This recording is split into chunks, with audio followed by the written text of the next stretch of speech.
ഭരണഘടന ജീവനുള്ള രേഖയായി മാറിയെന്നും ജനങ്ങളെ ഒരു കുടുംബമായി ബന്ധിപ്പിക്കുന്നുവെന്നും രാഷ്ട്രപതി Draupadi Murmu.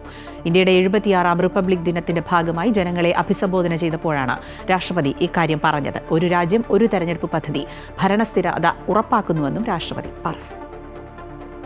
75 years now, it has guided the path of our progress.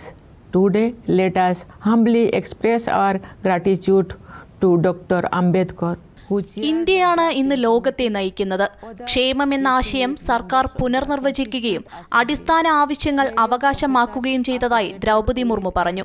ഭരണത്തിൽ തുടർച്ച പ്രോത്സാഹിപ്പിക്കാനും സാമ്പത്തിക ഭാരം കുറയ്ക്കാനും ഒരു രാജ്യം ഒരു തെരഞ്ഞെടുപ്പ് പദ്ധതിക്ക് കഴിയുമെന്ന് പറഞ്ഞു. ഏറെ നാളായി ഉറങ്ങിക്കിടന്ന ഇന്ത്യയുടെ ആത്മാവ് വീണ്ടും ഉണർന്ന് ലോക സമൂഹത്തിൽ അർഹമായ സ്ഥാനം നേടിയെടുക്കാൻ ശ്രമിക്കുന്ന ഘട്ടമാണിത്. മാതൃരാജ്യത്തെ വൈദേശിക ഭരണത്തിന്റെ ചങ്ങലകളിൽ നിന്ന് മോചിപ്പിക്കാൻ ത്യാഗം സഹിച്ച ധീരരെ ഈ ദിനത്തിൽ സ്മരിക്കുന്നതായി രാഷ്ട്രപതി പറഞ്ഞു. തലസ്ഥാനമായ ഡൽഹിയിലടക്കം രാജ്യത്തിന്റെ വിവിധ ഭാഗങ്ങളിൽ സുരക്ഷ ശക്തമാക്കിയിട്ടുണ്ട്. ഇന്തോനേഷ്യൻ പ്രസിഡന്റ് പ്രബോവോ സുബിയാന്തോ ആണ് റിപ്പബ്ലിക് ദിനാഘോഷത്തിലെ മുഖ്യാതിഥി. പരേഡ് കാണാൻ വിവിധ മേഖലകളിൽ നിന്നുള്ള 10,000-ഓളം വിശിഷ്ടാതിഥികളെ ക്ഷണിച്ചിട്ടുണ്ട്. കേരളത്തിൽ നിന്നും 150ഓളം പേർക്ക് ക്ഷണമുണ്ട്.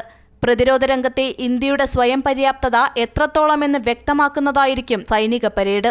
രാജ്യം തദ്ദേശീയമായി വികസിപ്പിച്ച നിരവധി പ്രതിരോധ സാങ്കേതിക വിദ്യകളുടെയും ആയുധങ്ങളുടെയും പ്രദർശനമാണ് ഇത്തവണത്തെ ഹൈലൈറ്റ്. ഇന്ത്യ തദ്ദേശീയമായി വികസിപ്പിച്ച 155mm പീരങ്കി, ഡ്രോൺ ആക്രമണങ്ങളെ കണ്ടെത്തി പ്രതിരോധിക്കാനും നിർവീര്യമാക്കാനുമുള്ള സംവിധാനം, ഉപഗ്രഹ കേന്ദ്രീകൃത നിരീക്ഷണ സംവിധാനം എന്നിവയൊക്കെ ഇത്തവണ പരേഡിൽ പരിചയപ്പെടുത്തും. News desk, Amrita TV.